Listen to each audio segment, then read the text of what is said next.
If you've been trying to sell to the government, you're involved with government contracting or interested in it, and you think that when you look at sam.gov, you're seeing all of the government solicitations, I'm telling you that you're wrong. In fact, a lot of solicitations never come out on sam.gov. They go directly to prime contractors that hold government-wide acquisitions contracts like GSA.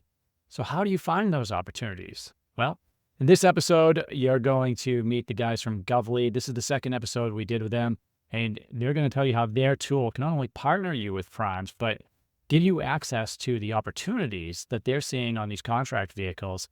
Really, this gives you an edge over your competition. So this is a great episode. My name is Rick Howard. I'm a former government procurement officer, managed over $82 billion in contracts for the federal government, then started our consulting business where we train and help business owners and entrepreneurs to sell to the U.S. federal government. We have a certification program now. We'd love to see you over at govclose.com, govclose.com. This is a higher end course. This is more the equivalent of a semester at college, or a college course, where at the end of it, you're going to be certified as a government contracting sales professional. You use that to either get a job with a company selling to the government, or to start your own consulting business, helping companies sell to the government. I'll tell you guys, this is an amazing niche to be in because not too many people really understand the process of selling to the U.S. federal government. So whether you are looking at starting your own consulting business or going to work for another company as an employee, that certification program can really help you. It's not an inexpensive program, and it requires a lot of work. So I just want to tell you that before you go and check it out. That's at govclose.com. And now over to Govly. Thanks for tuning in to DoD Contract Academy this week. Today we have a returning guest, a superstar from a past episode. So Mike, welcome to DoD Contract for the second time. Hey, thanks for having me. I'm looking forward to this. As recently as yesterday, we had an inbound inquiry with someone that called out having seen this episode. So this is timely. Oh, that's awesome. No, that's great. So you are the CEO and co-founder of Govly. Correct. And for those that didn't hear the past episode, maybe you could give us a quick, hey, this is what Govly is, and then we can get into what's changed since you last on the episode. Yeah, absolutely.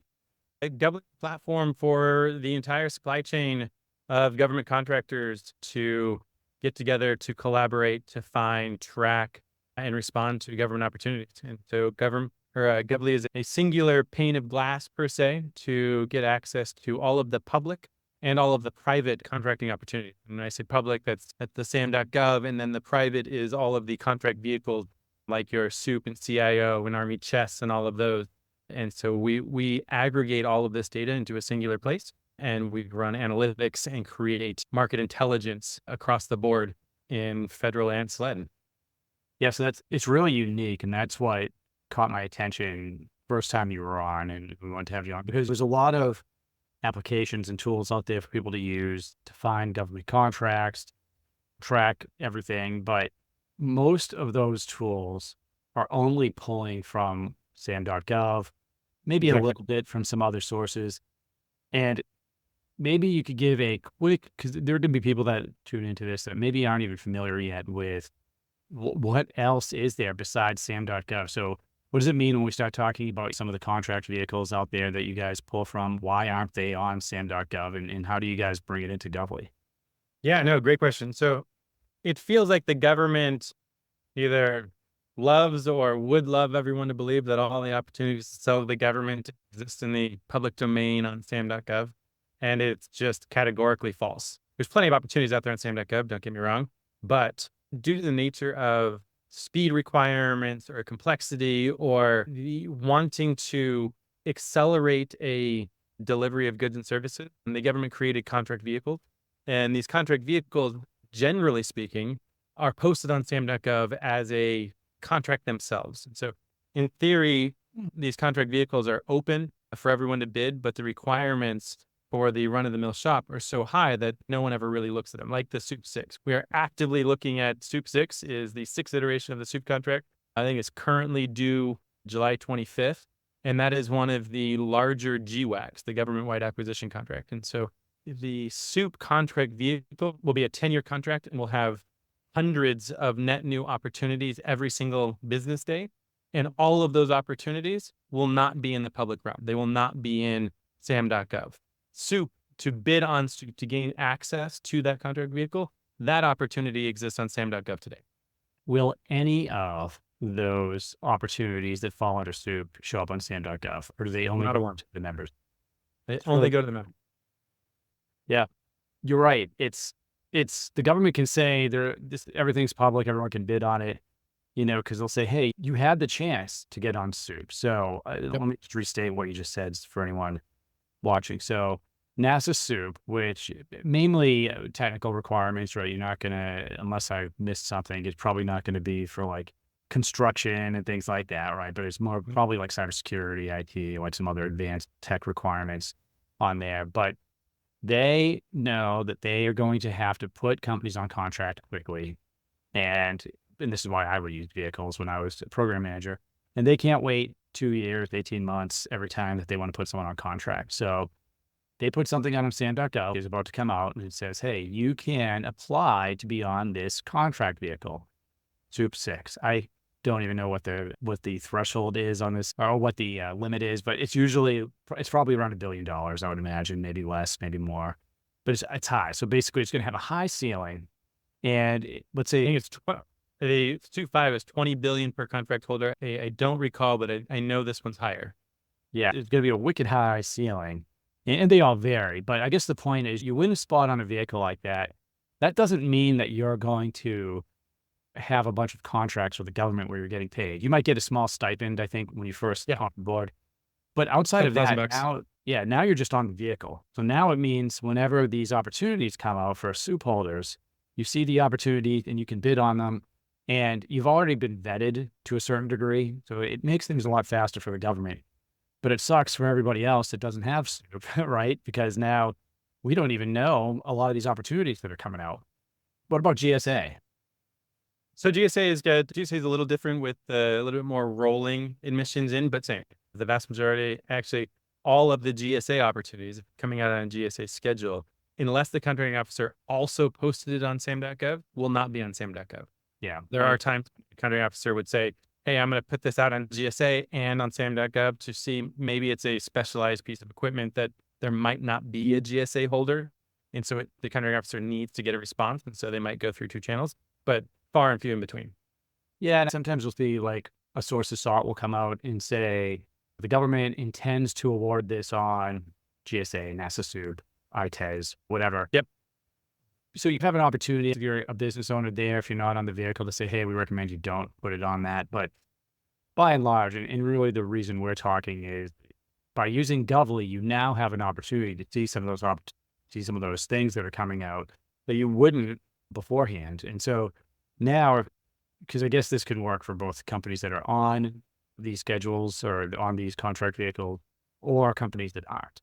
So maybe approach like, hey, how does it help both of those individuals? Yeah, no, a great question. This is one of the main differences between us and the other players in the space, in that these soup opportunities they're private by nature. Someone spent the time, and what's really exciting about the Soup 6 contract now is that there's about 140-ish soup primes on Soup 5. And on Soup 6, my crystal ball, I'm expecting between 300 and 400. They've opened it up to services a little bit more broadly, and I think the quantity of entrants is going to be quite large. And these opportunities that this new subset of prime contract holders will have access to is, we can't take those and just blanketly publish them to the public. Like the public at large does not have access and shouldn't have access because they didn't go through the process. Some of these organizations are going to spend hundreds of thousands of dollars responding to this soup solicitation. And once you're in the club. That being said, the supply chain that supports all of the primes today on Soup 5 and subsequent Soup 6, those subcontractors have a bona fide need to see those opportunities. And generally what happens is a Soup prime would take the opportunity, get it in their inbox or go through the Soup portal and find it and forward it on to their subcontractor and say, hey, Jim, he's my Cisco point of contact, or Sally, she's my Nutanix, or fill in the blank. They share these opportunities, and that's totally allowed. And all Govly did was come in and say, you know what, let's make this way more efficient, because Jim and Sally are entirely focused on their type of stuff. And maybe they're even driving these opportunities, but because they don't have access to soup, they have no idea when it's coming out. And so the prime has a need to share that information. The subcontractors, be it a reseller, or distribution or OEM, has a reason to receive that information and respond. And we've put them all on a platform for communication and sharing information basically instantaneously. And so now everyone gets to focus on what is meaningful to them. And so getting back to your original question, we surface these opportunities in where we have a bona fide need or a bona fide relationship. And so a new services company coming on to Govly, when they first sign on, if they are not a prime contractor, they're going to get access to the sam.gov. They're going to have all of our analytics. They're going to have all of our tools. We're going to be able to illustrate some information that is aggregated data of the private, but generally speaking, not going to see any opportunity on the private contract vehicles. That's where the networking aspect of Govly comes in. And that's where you're able to use our platform to say, you know what, I really have a good stronghold at Wright Pat Air Force Base. And so I can use Govly to find the contractors that are on Govly that have a stronghold in a Wright Pat Air Force Base using the former NetSense or 2GIT or SOUP contract vehicles.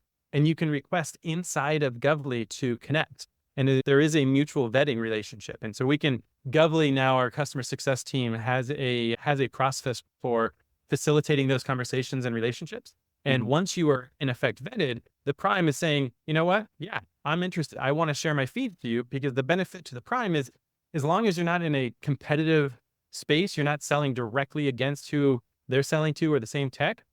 They want to have you as a subcontractor, because you're going to bid through them to the government. They're going to mark your bid up anywhere from that 1 to 5 point, depending on the lift. And you as a subcontractor are excited because now you have access. And not only do you have access to the stuff that you're looking to sell, you have access to all of the opportunities as a whole on that vehicle to see your competitive analysis. Hey, you sell this type of tech.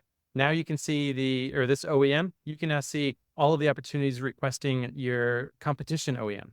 And you leverage that information and the analytics that we provide to say, hey, maybe I should deploy resources at this other base because it's tangential or it's somewhat related, that type of thing. Right. It's interesting because it seems like it's also a place where you mentioned the prime's going to have their own subcontractors that, hey, here's an opportunity. And of course, I think a lot of people don't even realize that just because companies are prime contractor, even the bigs, they don't have this unlimited all-knowing sales team that's aware of everything coming out. Typically, no matter what level a company that I'm talking to, it seems like the sales team's stressed out and thin, no matter how big they are. And yeah, so they might even be struggling the prime might be struggling just to identify something that makes sense to go after. And the only subcontractors that would be getting that information would be someone they had a personal relationship with. Now, Govly gives you a way to get an inside track to be a sub to some of these primes you wouldn't be partners with before. Oh, exactly. And it's early on in our early days when we had significantly less customers, it was a bit more of a dance in terms of, hey, do we have enough primes to support enough downstream subcontractors, resellers, distributors? Today, we've hit a critical mass where we can accept new customers as is, because there is enough green space, and our reach and our expanding into new contract vehicles. I think we're somewhere north of 30 contract vehicles on platform. What's really exciting about that is what we've been able to do is extract, or this is our AI play, our natural language processor machine learning, that only in the most recent, I'll call it 9 months for us, have we been able to take all of this mass amount of data. We're talking million of disparate contract opportunities from across the public space, the sam.govs, now all of the SOUP history, all of the Army chests, all of the CIOCS, all the GSA. And now we can actually start eliciting trend. And so that's what's really cool, because we've aggregated all of this data, and now we're able to share it with organizations on platforms saying, hey, there is a trend at this type of tech, or this type of OEM is trending down because this competitor is winning or capturing more business, that type of thing. Interesting. Could you give me like another trend? What's another insight that would be valuable that maybe we wouldn't have been able to capture before? Yeah. So there is the most recent one that we noticed. It was actually the hyperconverged technology. Hyperconverged technology really started trending up probably a year, 15 months ago. and Mhm. has recently started taking a decline. And it's just, there's a decline in quantity of RFQs coming out for it. The renewals are not happening as often. The awards are decreasing. And so what's interesting and what we haven't extracted yet, and to be honest, I'm sure some of our customers have, is what it's being replaced by. And so those that are selling hyperconverged technology are now either trying to figure out, you know what, we need to focus harder on our renewals, or they need to get into whatever the technology that's replacing it. Do you only have, so let's say that I'm I guess either prime or small. I'm in Gov Closed and I want to start looking at those trends. Am I limited to only looking at data that would apply to my NAICS codes and stuff like that, or is it all available? It's all available. It's all available based on the level of access to the contract vehicles that you have. Okay, gotcha. So if I had access to, I imagine most companies don't, but if I had all 40 or 30 contract vehicles that you guys have, Yep. then I'd be able to see, hey, what are the trends that are going across all of the vehicles? The easiest one right now is, I think last year there was, and I forget the filters we had on, but it was the unbelievably dramatic hockey stick you see for AI related Oh, I bet. opportunities in the government. Like, it's one thing to tongue in cheek say the government is slow to the changing of the times and this and that, but I can tell you the quantity, hundreds of opportunities that exist in the past, call it 3 months, for AI related software compared to crickets at this time last year is Interesting. wild. That is interesting. It's not surprising either but it's, if you don't, if you're not looking at trends like that, then if you're looking at sam.gov every day, you're looking at one of Yep. the platforms, you might notice that, but that is interesting. What I was going to say is you guys could put together a hell of a newsletter, just cracking down on all these trends here to everyone. Yeah, it's funny you say that, and it's, again, it's only because, like, a couple of our competitors are very long-standing organizations in industry, and they have small armies of people that are churning through data and watching C-SPAN and reading budgets. And we have leaned in on the other side of, we now have machines that are able to go out and capture the updated budget analysis from Department of Treasury or Department of Veterans Affairs and start aggregating that and then mixing it with the opportunities of historics and current. And you're absolutely right that this newsletter, let's just say it's in the works, All because right. the distilling of this information to a usable, meaningful snippet is forthcoming. Well, I feel like I should at least get a free subscription to that now that we're on the subject. Maybe we could offer a special deal to the listeners here to subscribe to that. And I feel we could. Well, you know what? I will get with my marketing team and we will put that together and you can blast it out. That would be awesome. No, I'm looking forward to it. It's always interesting looking at, because there's so much data available. And I spend a lot of my time looking at the data and building strategies and helping businesses figure out, hey, who am I selling to? What are the trends? What's my niche? And that's another a big one. And I think with something like that, especially since you have access to data, this is great for anybody looking to get an edge. You're going to have access now to data that you typically wouldn't have. And I use a lot of your competitors' things, like the big guys that have been around for a while, right? And Yeah, we could say it's Govwin, right? a lot of them are, yeah, and a lot of them are good at, look, they're great at certain things, right? Yep. Historic analysis, historic data and whatnot. But what I don't see, and it's not just that, it's, again, I'm not going to mention all their names, but I've used a lot of different systems over the years, and I have never, with the exception of Govly, had that type of insight onto vehicles and all the different purchase orders and requests and stuff that are coming through. And I've been on the email list and maybe some companies out there will resonate with this. So I have partnered with a lot of primes over the years where I'll get an email from a prime that's on one of these vehicles and say, hey, we're looking for this. If you think your tech service, whatever, meets the requirement, you could pitch us essentially. But outside of waiting, because you're really hat in hand waiting for those emails, if you wanted to get onto a vehicle that you weren't already on, this definitely puts you more in the driver's seat. Right. What about, Yep. so it's great to partner with a prime or one or two, but do I have access to, let's say that I want to see, hey, who else is, I could see with some research, all the companies that are on a NASA group or one of the others, but would I be able to pitch? How does that work? Can you just pitch any company that's using Govly that's on that contract, or because I remember talking Yeah. before and it was like, yeah, go ahead. Yeah, no, the short answer is yes. The longer answer is you know, putting our customers trust us by creating a platform that is meaningful and not noisy, right? The information that we highlight is geared for them. In that vein, we do have a sequencing so that if we had 100 new small businesses come on that are scattershotting crimes, we're not going to send all 100 to the same crimes. So on our platform, you do have the ability to search partners, or we call them partners. And so you can search, hey, you know what? I need a woman-owned small business on soup. I need a service-disabled vet on fill in the blank. So you can filter and you can see, and we actually have, I'm not going to say we have 100% of them, but we've got the vast majority of all of the crimes across the board. And so that you can see, hey, these are the organizations that meet my filters. And there's going to be a checkbox that says, hey, these are on Govly.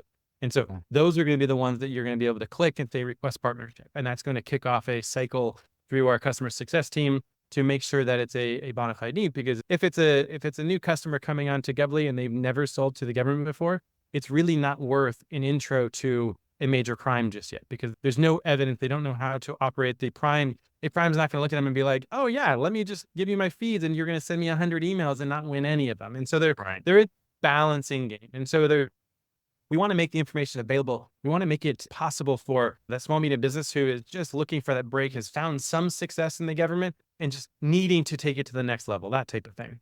Gotcha. Now, how long has Govly been in business now? Yeah, so we founded, we grew out of my previous government contractor in 2019. And so we full on kicked it out and separated the asset and launched in, we'll call it January of 2020. And then yeah, the Y Combinator. So we were graduated of the summer of 21 Y Combinator batch. Nice. So about 4 years, and you said you have all the primes on there, but how many people are using Govly? Oh, gee, that is a great question. To be honest, I don't know. I know we've got somewhere in the tune of 400 or 500 organizations. Okay, very interesting. And some organizations are 2 people, and some of the large primes are in the hundreds of users. Sure. Okay. Do you know roughly the percentage of primes to subs that are in there? Yeah, last check was pretty close to third of primes, resellers, and OEMs. And our OEMs are some of our bigger accelerated customers recently, mostly because the OEMs are leveraging Govly for competitive analysis. And so because HPE has a great channel, for example, or I'm going to pick random OEMs, pick all of the big ones, HPE, Oracle, Dell, Cisco. They have great channels that are leveraging their channel for intel coming in these opportunities that are calling out their name. But what they don't necessarily have a great channel doing is finding all of the competitor ops. And so what they can use Govly for is say, you know what, I'm going to pick 2, and HPE and Dell. The HPE can now have HPE personnel looking for Dell opportunities to take, and Dell can now have personnel looking for HPE takeout, because their channels are really good at bringing them their stuff, but they're less good at bringing them the competitive competitive. So it's more of a greenfield opportunity for them. No, that's great. No, very unique angle as we're going through this. What and maybe the answer is none, but I don't think so. If I'm a user of Govly, aside from finding opportunities, are there other aspects of this that analytics, other aspects of this can make my kind of sales process easier, my BD easier, or any new features that you want to go over or talk about? Yeah, so it's fun. Having recently watched our original podcast from about 18 months ago, and taking kind of a step back of who we are and what we do and where we're going. Where we were 18 months ago was, hey, we've got smaller number of contract vehicles, smaller quantity of opportunities. We've got all that historic. And then we wanted to get the what is available today. And what at that point in time, we were, hypothesizing, you know what, we should look into the future. We should be able to take some of this data and forecast opportunity in the future. We didn't have that. Also at that time, we didn't have the award data. We didn't have evidence of what actually transacted on these contract vehicles. And then lastly, we didn't have points of contact. And so what I'm happy to stand here and share with you guys today is that we executed on all of those. And that's some of the coolest stuff that we've been leaning into with our recently expanded engineering team. They lean into the AI architecture and being able to churn mass amounts of data. And so now we have way more contract vehicles. We have way more opportunities, both historically and present. We're taking that data, we're forecasting into the future. And we talked about RightPath Air Force Base and the hyperconverged technologies. While it was trending down, there's still plenty of opportunities. And what we can do is we can take that and say, hey, RightPath Air Force Base has been buying hyperconverged at this type of cadence at these locations. Well, we take that and we say, you know what? We're forecasting that these are when the opportunities are going to come out for the renewals or the expansions, fill in the blank. They're going to come out on these contract vehicles. And now we've layered on, hey, these are the point of contact that are responsible for those procurements. And better, we're actually being able to point back to the USA spending and the FPDS, all of the award data. We can actually give you a bogey on it's. I'm not going to call it a silver platter yet. It takes a little bit of digging around on the award data.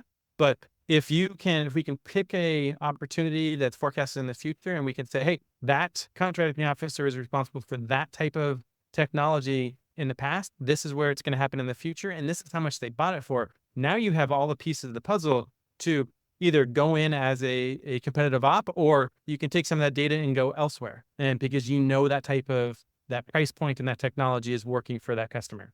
Yeah. What I've seen on other platforms is they come up with because you can figure it out if it's something that we think is going to renew in 4 years. You can, in general, put it out there, and it's usually never really accurate. Maybe it could be accurate within a year, maybe within the month if they're really good and they get lucky, right? There's so many things that could delay it.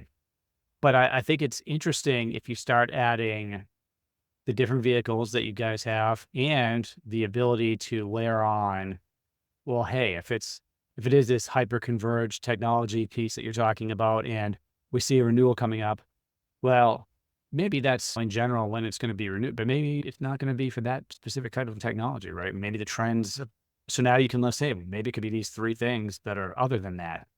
Yeah. And so two add-on points to that is pick something a little bit more tangible. VTC. So a video teleconference got deployed and here's the award data. VTCs don't have a perpetual life. They're going to expire and need new tech, new security. And so we can forecast that out into the future. So you can leverage that data. And one of the biggest reasons, and it's maybe less so for VTC, but one of the biggest reasons that the forecasting of other organizations hasn't been so trustworthy is they're only leveraging award data.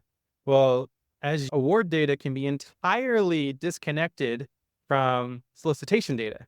And if you're bidding the next one, you don't care about the award data. You want to know when is the solicitation come out.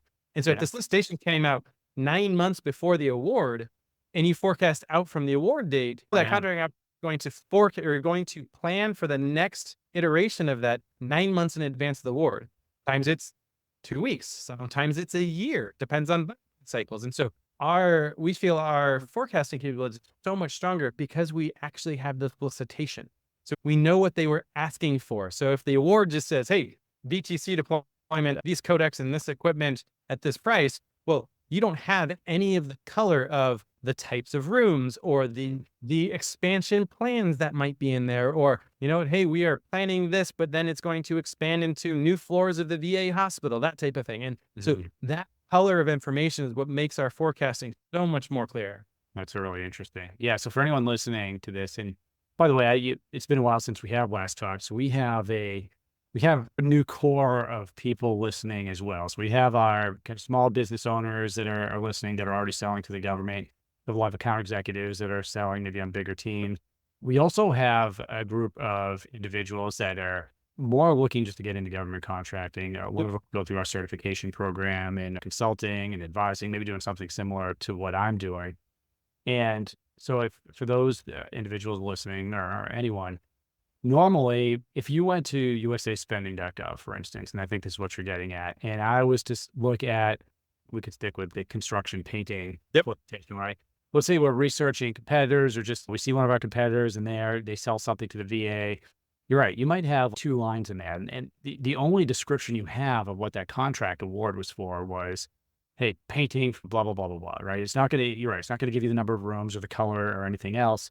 Now, if I really want to know what happened there, I either have to go to sam.gov and try to find a solicitation, which, by the way, if it didn't come out on sam.gov, it's not going to be there, right? So Right. I could request the contract, or our mechanisms to request the actual contracts, and the government doesn't have to oblige, but even if they do, it's going to take a while. So then the next thing, Clear. Let's take a while. right, it's going to take a while. So now with Govly, you're linking the two together in some case, where they exist, I think is what you're saying, right? Yep, exactly. And to illustrate that point further, we actually launched our FOIA request feature. So you can actually see the solicitation, and in form or in Govly, we can walk you through the FOIA there to get more color. If it's a large enough opportunity for you, it's probably Yeah. worth this 6 months of requesting the FOIA. Oh, definitely. Absolutely. And so Even looking at the it's that level of solicitation, data. even looking at the solicitation, most companies aren't doing the data drill anyway. And those that are might have an idea of, hey, my competitor is selling to the VA and Hanscom Air Force Base, LCMC, blah, blah, blah. But beyond being able to see that and see some contract listings and purchase orders and stuff with a sentence on what it Yep. actually is, really looking at that solicitation and is going to give you so much more information on it. And then even requesting the contract or talking to someone can give you something else. So let me ask you this. So you have trends, you have data, you're matching the solicitations with predictions and even awards. What about human analysis or any of that piece, right? So you mentioned some of your competitors have an army of analysts, right? And I don't know that you have an army of analysts or not, but do you have any features where you have a human in the loop that are taking that data and kind of digesting it, or do you work one-on-one with people in there at their request? How does that work? A little bit of both. So compared to some of our competitors, we have very few human resources. That being said, we do have a full-time researcher that is doing data validation and doing ad hoc requests. And so if a customer writes in, hey, I really need to better understand X, Y, and Z, that's something that depending on the level of lift, we are going to do, because we want to take that data and we will blanketly publish it, because any sort of intel or information derived from data that we have, that's what we're looking to do. We're looking to bring more transparency to government contracting in general. Don't get me wrong, if they're trying to do pure competitive analysis and they want us to help them do some research, we can have that conversation and we won't publish it. That's not necessarily our core business, and we can have those conversations. Gotcha. Maybe a higher end fee there for something. Exactly. But it could be very well worth it. Well, this is great. You guys have obviously done a lot of work since we last talked, and I want to dig back in here now, because especially with your analytics, because I'm a government contract data nerd, I want to get in there and see what's actually going on. But I think this is an amazing resource for prime, sub, anybody looking to just get that competitive edge and that advantage, and not only take advantage of a unique, I don't want to say unique angle, because there's so few people that are doing anything like this, but then combining it with the current technology with AI and all the analytics and everything. I think it's awesome. Yeah, and you mentioned we'll call it your new avenue of listeners, and those that are looking to get in. And I don't mean to dissuade anyone from in that world to trying Govly, because Govly has the ability to basically onboard you with seeing at sam.gov and running the analysis both forward and backwards. And one of the things that we launched and we really haven't talked about is we are now mixing Fed and SLED. And so you have the ability to see, we're up to, I think we're north of 3,000, maybe approaching 4,000 different SLED data feeds. So on the federal side, we're still in the many dozens, but on the side, we're in the thousands, just because California alone has thousands of small town police officer versus state, yada.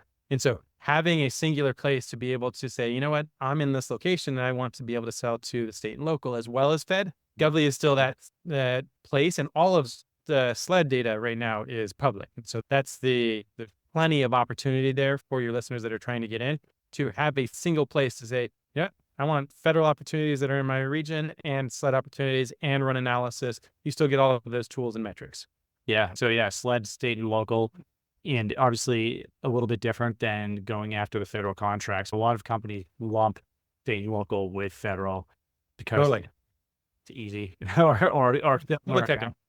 yeah, similar enough. But yeah, and I think since you brought it up, I think a lot of the certification consulting core of the audience, where they would use it is for their clients, right? So they would be approaching it, because you did mention, hey, and you're right, it's harder for a company that hasn't sold anything to the government to maybe not just with primes, but certainly with the federal government, right? To make that first contract to show, hey, I got a history of past performance that I'm going to deliver whatever I say I can deliver. But for a consultant or an advisor, you're going to need tools to be able to work with your clients in a different company. So if you're working with and a company that doesn't have this or doesn't have this insight, that's a perfect match, I would think.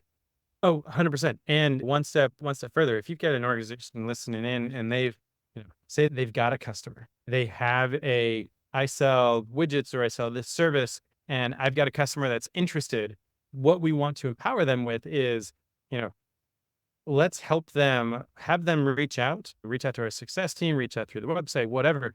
We can help them craft the narrative to their customer to unlock the door so that the customer doesn't have to post their opportunity on sam.gov, because we can help them network with the right prime. And it's very different when you're reaching out to primes through our network, through the Govly network, and say, hey, I'm looking to gain access so I can go fishing.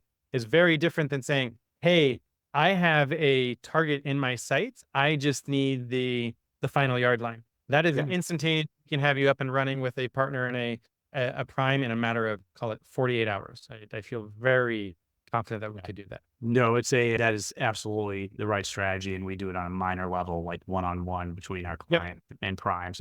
Absolutely. It totally do. Because you're right. These big companies, not even big companies, any company on contract, when, different people that are looking to sell something figure out that they can see who's on contract with the government. Well, now they'll reach out to these businesses and they're like, hey, you're a cybersecurity company on contract with the DoD, and I sell these data services, or I sell X. So, but they're getting pitched all the time from these fishers, I guess you could say. Absolutely right. If you're reaching out and you actually have an opportunity, you're talking with the office, or you're working already in some government agency, they're going to be much more likely to talk to you. I would argue that if you're coming to them with an opportunity, if I was a salesperson's manager, and I am the manager of some salespeople, if someone came to them with an opportunity, they didn't respond, I would be very upset with that sales executive. So, Oh, absolutely. And more importantly is, if you got this customer and the customer says, hey, I really like, and the customer being either end user or contracting officer, I really like using this contract vehicle. I want to empower your listeners to always say, yes, I can get access. They're not going to be generally speaking, they're not going to be a prime on whatever they're saying. But if they can say, you know what, if that's how you want to go, no problem.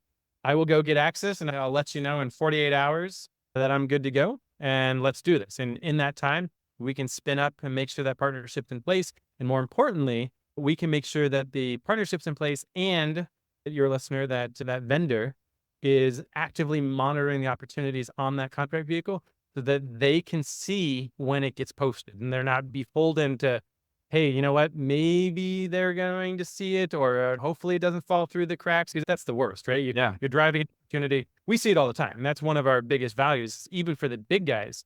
My favorite story was a very large OEM that's a customer of ours today. During our demo, we were live fire exercise of, hey, let's find opportunities available. And in the conference room, they were like, hey, that's my opportunity. That's not out yet. And we're like, well, it's out and it's expiring tomorrow. We don't really know how to explain this to you. And they're like, no, it's supposed to be on Scoop Small Business. And we're like, well, it is, but it's also got a hub zone set aside, and your partner apparently is not hub zone. So they couldn't see it. And so they basically, from the conference room, we connected them with the hub zone prime. They then had access. They did it the next day. And that OEM basically said, we are a Govly customer forever because we missed this. And the GP we made on this one deal pays for Govly forever. It's worth it just for that reason. Exactly. For that reason. That's awesome. Well, this has been awesome. Do you have any parting words or anything I know we've covered a lot. You've given a lot of great reasons for, I think, both small and large companies to check out Gov, potentially get on there. But the floor is yours. What's coming up next? And what's your recommendations to everyone out there? Yeah. So, ultimately, we closed our Series A last September. We have been pouring fuel into our R&D division. Our engineering team is cranking out code on a daily basis. So especially if you haven't seen us since the December of 22 podcast, come request a demo, come check us out and see the new features. Our expansion effort continue into the sled domain and a huge push into services. Soup 6 and a lot of the other large contracting vehicles are leaning into services, differing opinions, but with the government budget being, somewhere between 50 and 70% applied towards services, it's a massive chunk. And so we're getting into that space and being able to filter and dial in and find those opportunities across state and federal all at the same time as single pane of glass. Would love to show you. Yeah, no, it's going to be amazing soon as you guys get into, I shouldn't say as soon, but seeing you guys expand into different verticals, if that's the eventual goal to get there, almost unlimited, the value that you're offering here to businesses across the United States, anyway, worldwide, if you consider the International, Canada is slated for end of the year. Oh, fantastic. Well, that's awesome. Well, Mike, thanks again for coming on. If anyone wants to reach out to you at the Govly team, what's the best way to do that? Yeah, so the easiest way is to request a demo on our website. There's just a fill form right there, govly.com, govly.com. And then there's also info@Govly if you're more prefer to send an email. All right, fantastic. All right, well, thanks again. And thanks everyone for listening this week. We will check you next time.